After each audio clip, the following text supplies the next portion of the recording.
You know what I discovered after 73 years on this earth? The secret to true peace isn't found in some fancy meditation retreat or expensive therapy session. It's hiding in the simple moments we overlook every single day. I'm talking about habits so basic, so wonderfully ordinary, that most people dismiss them as too simple to matter. But here's the truth nobody tells you.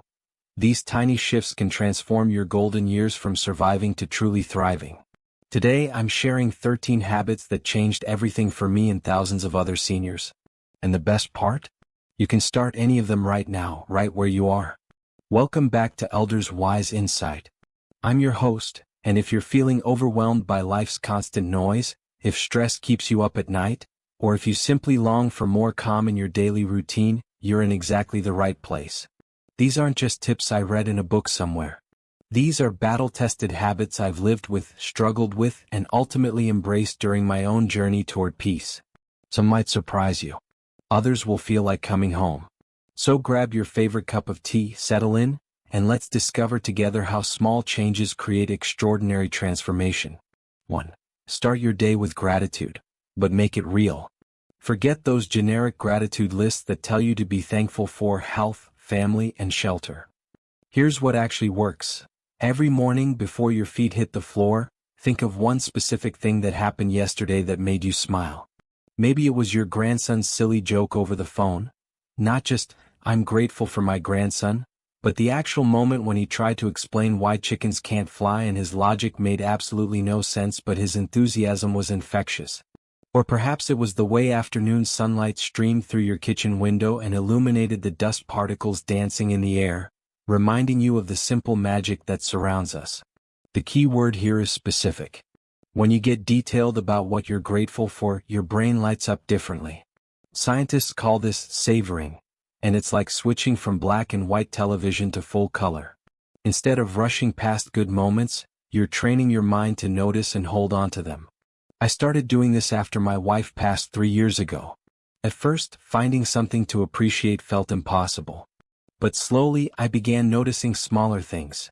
The neighbor's cat who visits my porch each morning, the barista who remembers I like my coffee black, the way my arthritis feels better on rainy days. These tiny observations became anchors of joy in a sea of grief. 2. Create a slow morning ritual. Remember when mornings weren't a race against time? When you could ease into the day instead of being jolted awake by alarms and obligations. You can have that back even if your schedule feels packed. Choose one activity, brewing coffee, reading a few pages of a book, tending to a plant, or simply sitting quietly by the window, and do it without rushing. The magic isn't in what you choose but in how you approach it. Move deliberately. Pay attention to each step. Notice the sounds, smells, and sensations. I learned this the hard way after years of jumping out of bed like the house was on fire, immediately checking my phone and letting the world's urgency become my urgency. My blood pressure was through the roof, and I felt frazzled before 8 a.m. most days. Now, I spend the first 15 minutes of each day moving like honey through my morning routine. I grind my coffee beans slowly, listening to each pop and crack. I watch the steam rise from my cup and feel the warmth through the ceramic. I look out my kitchen window and notice what's different about the sky today. This isn't meditation. It's just conscious living. And it sets a peaceful tone that carries me through whatever challenges the day might bring. The key is consistency. Your nervous system craves predictable calm, especially as we age. When you start each day the same gentle way, you're essentially telling your body, "We're safe. We have time. There's no emergency here." 3. Practice the one-touch rule with mail and messages. Here's a habit that eliminates so much mental clutter it's almost magical. When you pick up a piece of mail, open an email, or read a text message, deal with it immediately. File it, respond to it, pay it, or throw it away, but don't put it back down for later. This sounds simple, but it requires breaking a deeply ingrained habit most of us have developed over decades. We see a bill and think, "I'll deal with this later." We read a text from our daughter and think, "I'll call her back this evening." We open a letter from our doctor and set it aside because we're not quite ready to process the information. But here's what happens with that seemingly innocent later. Those items don't just sit quietly waiting. They occupy mental space. Every time you see that stack of mail, your brain has to remember what's in it and decide whether to deal with it now or later. That's called decision fatigue, and it's exhausting. The one-touch rule prevents those overwhelming piles that make you feel like you're drowning in small tasks. When I implemented this, I discovered I was carrying around dozens of tiny, unfinished mental loops. Closing them immediately freed up surprising amounts of mental energy. Now, when I get my mail, I stand right by the recycling bin. Junk mail goes directly in. Bills get opened and either paid immediately online or placed in my to pay folder with a specific date written on the envelope. Personal letters get read and either filed or responded to before I leave the mailbox area. Yes, sometimes this means I spend an extra 5 minutes dealing with something in the moment. But it saves me hours of mental energy and prevents that nagging feeling that I'm forgetting something important. 4. Establish no news zones. I'm not saying ignore the world or become uninformed, but consider this carefully. Do you really need to check the news first thing in the morning and last thing at night? More importantly, how does consuming news during these vulnerable times affect your peace of mind? Here's what I've observed in my own life and in talking with friends. Starting the day with news often means starting with problems we can't solve, tragedies we can't prevent, and conflicts that make our own challenges feel overwhelming. Ending the day with news can fill our minds with worry and anxiety right when we should be winding down for rest. Try creating sacred spaces in your day where current events can't intrude. For me, it's the first hour after waking and the hour before bed. These bookends of peace have dramatically improved both my sleep and my overall sense of well-being. This doesn't mean I'm uninformed. I still check the news, but I do it intentionally, usually mid-morning when I'm feeling grounded and capable of processing information without it derailing my emotional state. I set a timer for 15 minutes, get my update on the world, and then return to my own life. You might worry that you'll miss something important, but here's the truth I've discovered. Truly urgent news finds a way to reach you. Everything else can wait until you're in the right headspace to receive it. The goal isn't to live in a bubble, but to consume information from a place of strength rather than vulnerability. When you protect your morning and evening peace, you approach the world's challenges with more resilience and wisdom. 5. Rediscover the art of deep breathing. Not fancy yoga breathing with complicated counting patterns, just real, intentional breaths that work with your body's natural wisdom. When stress creeps in, when your heart starts racing, when that familiar knot forms in your stomach, try this simple technique. Breathe in slowly for 4 counts, hold gently for 4, then breathe out even more slowly for 6 counts. The longer exhale is the secret ingredient that tells your nervous system it's safe to relax. When we're stressed, our breathing becomes shallow and rapid, which actually signals danger to our brain.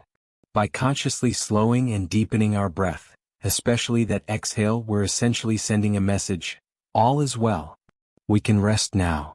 I keep this tool in my back pocket for doctor's appointments, family gatherings that get a little too intense, moments when technology frustrates me, or any time life feels like it's moving too fast. Just last week, I was sitting in my cardiologist's waiting room, watching my anxiety build as I imagined all the things that might be wrong. Instead of letting my mind spiral, I started my breathing pattern. Within 2 minutes, my shoulders had dropped away from my ears. The tight feeling in my chest had eased. I wasn't pretending everything was fine. I was simply giving my body permission to stay calm while facing uncertainty. The beautiful thing about this technique is that you can do it anywhere, anytime, and no one even knows you're doing it. You don't need special clothes, a quiet room, or a meditation app. You just need your breath, which is always with you. Practice this when you're calm too. Don't wait for stress to hit. Try it while you're watching television, sitting in your garden, or lying in bed before sleep. The more you practice during peaceful moments, the more available this tool becomes during challenging ones. 6. Write 3 lines in a journal. Forget elaborate diary entries that feel like homework or those intimidating blank journals that seem to demand profound insights. Just 3 simple lines each day. What happened today? How did I feel? What am I looking forward to? That's it. No pressure for perfect grammar, deep analysis, or life-changing revelations. This micro-habit helps you process your days instead of just surviving them. When we don't pause to reflect, days can blur together into an undifferentiated stream of time. Was that doctor's appointment last Tuesday or last week? Did I enjoy that movie, or was I just passing time? These questions become harder to answer when we don't create small moments of conscious reflection. I started this practice on a whim, using a simple spiral notebook that cost less than $2. My first entry was, went to grocery store. Felt tired. Looking forward to tomorrow's phone call with Susan. Nothing poetic or profound, just an honest snapshot of one ordinary day. But here's what began to happen over weeks and months. I started noticing patterns. Certain activities consistently brought me joy, like my Tuesday morning walks or Saturday afternoon cooking projects. Other things regularly drained my energy, like trying to shop during busy hours or saying yes to social events when I was already tired. These insights became invaluable for making better choices. I started grocery shopping early in the morning when stores were quieter. I began protecting my Saturday afternoons for cooking instead of scheduling them with obligations. Small adjustments, but they added up to significantly more peaceful days. The journal also became a gentle record of good moments I might otherwise have forgotten. Reading back through entries, I was reminded of phone calls that made me laugh, unexpected kindnesses from strangers, beautiful sunsets I'd paused to appreciate. On difficult days, these reminders became precious gifts I'd given to my future self. Keep it simple. Keep it honest. Don't worry about anyone else ever reading it. This is just for you, a way to honor your daily experience and learn from the wisdom of your own life. 7. Create a sunset ritual. As the day winds down, have something special you do to mark the transition into evening. This isn't about elaborate ceremonies or complicated routines. It's about creating a gentle bridge between the activity of day and the rest of evening. Maybe it's watering your plants while reflecting on how they've grown, calling a friend or family member to check in, stepping outside to watch the sky change colors, or simply sitting in your favorite chair with a cup of tea and taking 5 conscious breaths. I discovered this habit accidentally during a particularly stressful period when work deadlines were bleeding into my personal time and I felt like I never had a moment to simply be. One evening, feeling overwhelmed, I stepped onto my back porch just to get some air. The sun was setting, painting the sky in shades of orange and pink I hadn't noticed in months. Standing there for just 10 minutes, watching the light fade and listening to the evening birds settle in for the night, something in me settled too.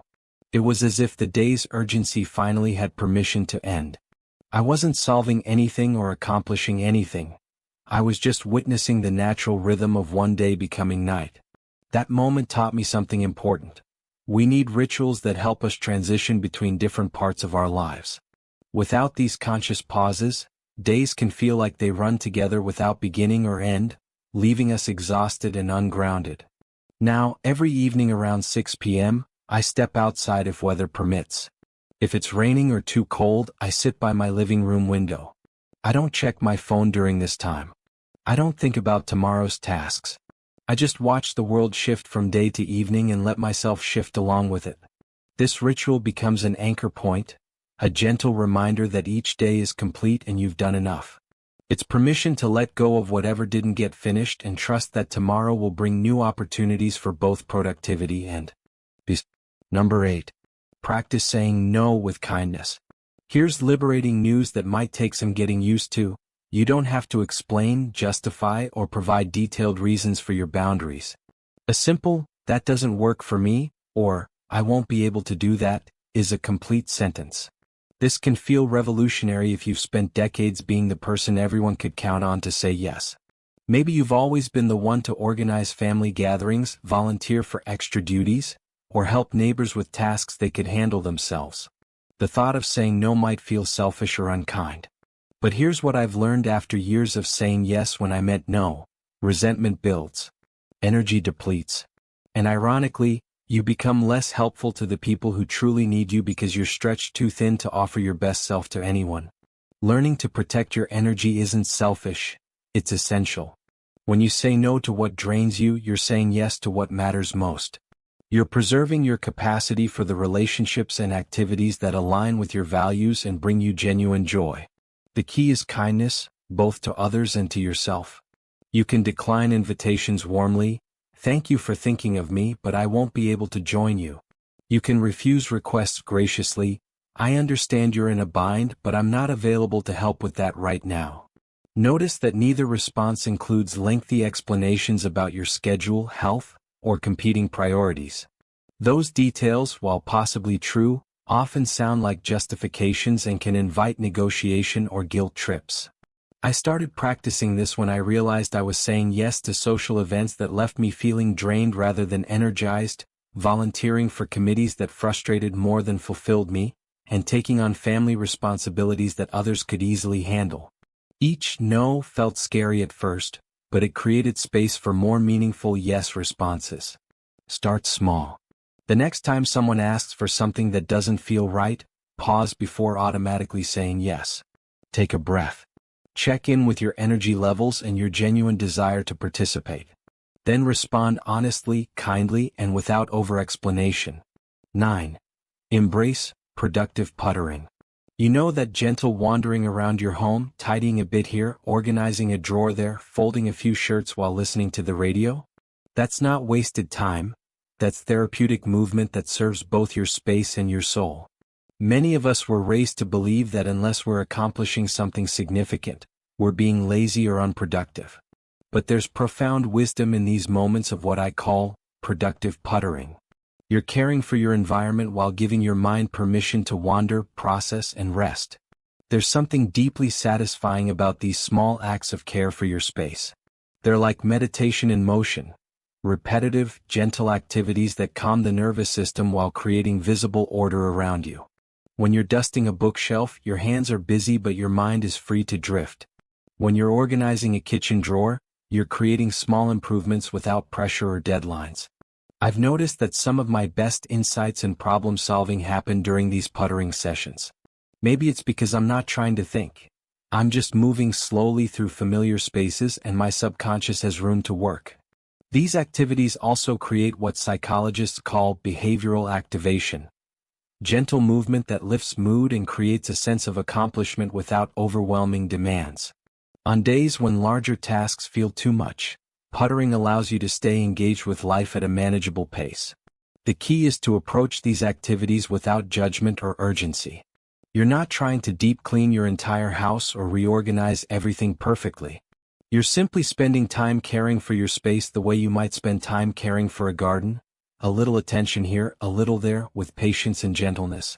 Next time you find yourself straightening cushions or wiping down counters, don't dismiss it as meaningless activity. You're practicing a form of moving meditation that has sustained people for centuries. 10. Limit decision fatigue. Research shows that we make approximately 35,000 decisions every day, from what to wear to what to eat to how to respond to each email or text message.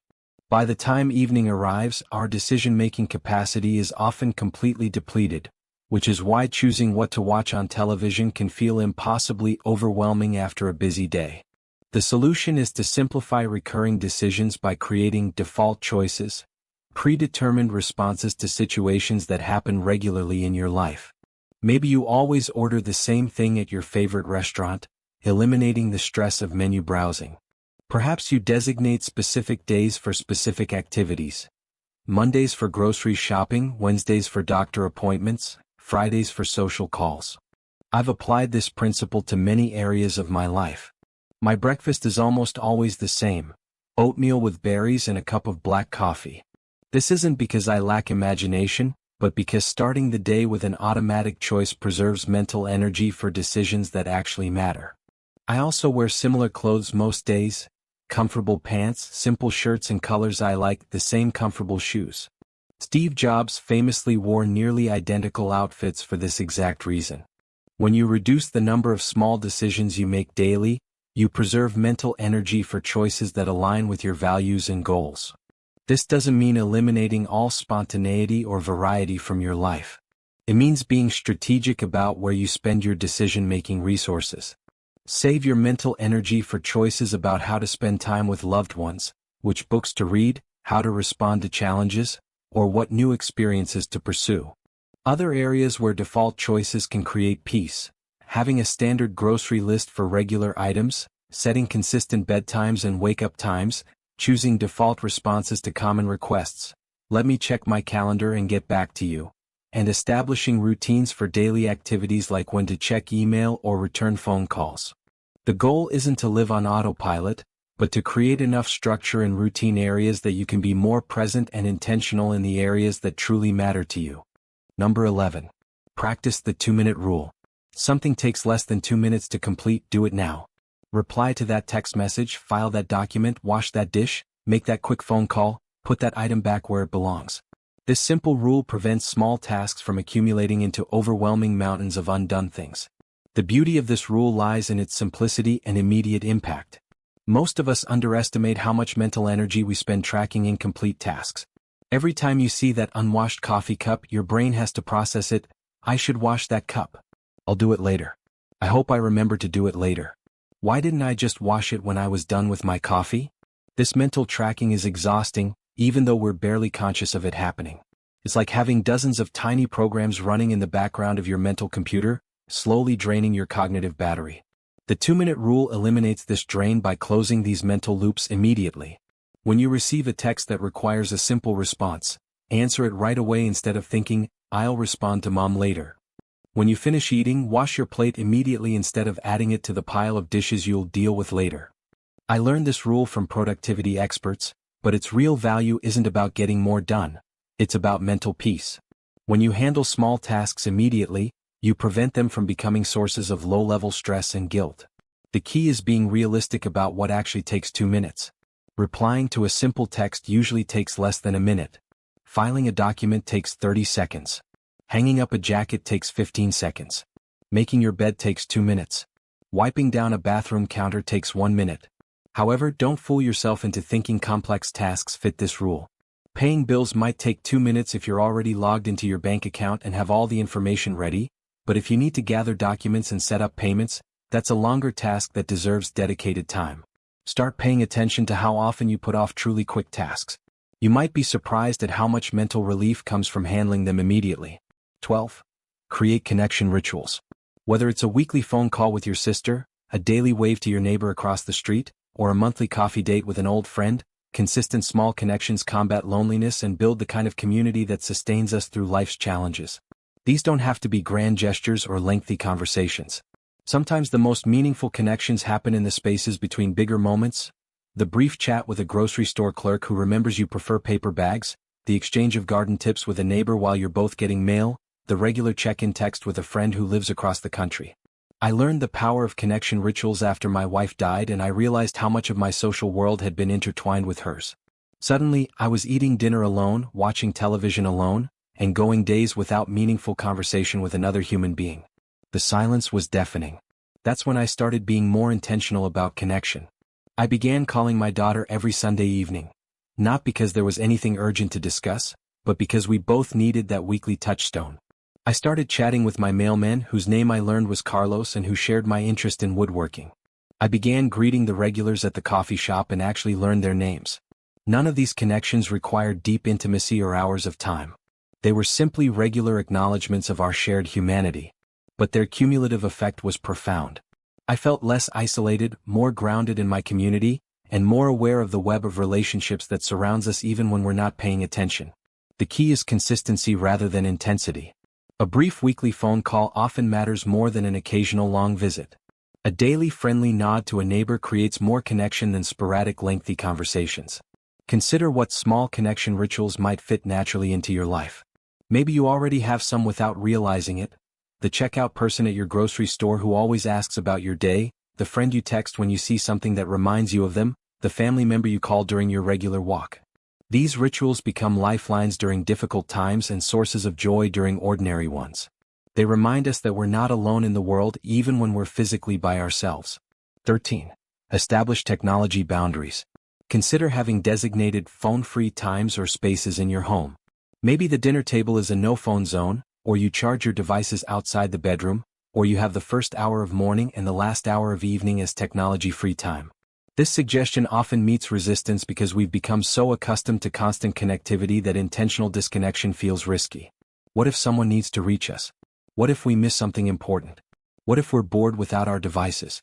But here's what I've discovered: technology should serve you, not the other way around. When you find yourself compulsively checking your phone even when you know there are no new messages, when you feel anxious if your device isn't within reach, when you're scrolling through social media instead of going to sleep, technology has stopped serving you and started controlling you. Creating boundaries helps you stay in control of your attention and peace of mind. I started by making my bedroom a phone-free zone. Instead of keeping my phone on the nightstand where it would be the last thing I looked at before sleep and the first thing I reached for upon waking, I began charging it in the kitchen. This small change had surprising effects. Without the phone's blue light, I fell asleep more easily. Without the temptation to check messages first thing in the morning, I started my days more peacefully. The bedroom became a space for rest and reflection rather than digital stimulation. I also established phone-free meals, even when eating alone. Instead of scrolling while I ate, I practiced actually tasting my food, looking out the window, or simply letting my mind wander. Meals became more satisfying and I felt more nourished both physically and mentally. You might start with small experiments. Try leaving your phone in another room during dinner. Notice what happens. Do you reach for it automatically? Do you feel anxious without it? These observations aren't judgments. They're just information about how technology affects your nervous system. The goal isn't to reject technology, but to use it more intentionally. When you create clear boundaries, you can engage with devices from a place of choice rather than compulsion. Conclusion. Here's what I want you to remember. Peace isn't a destination you arrive at someday when everything is perfect. It's a practice you cultivate through small, consistent choices. You don't need to adopt all 19 habits at once. Pick one, just one, that resonates with you and try it for a week. See how it feels. Then maybe add another. Your peaceful life is waiting for you, not in some distant future, but in the very next choice you make. Which habit will you try first? Drop a comment below and let our Elders Wise Insight community support you on this journey. And if this video brought you a moment of peace, consider sharing it with someone who might need that gift today.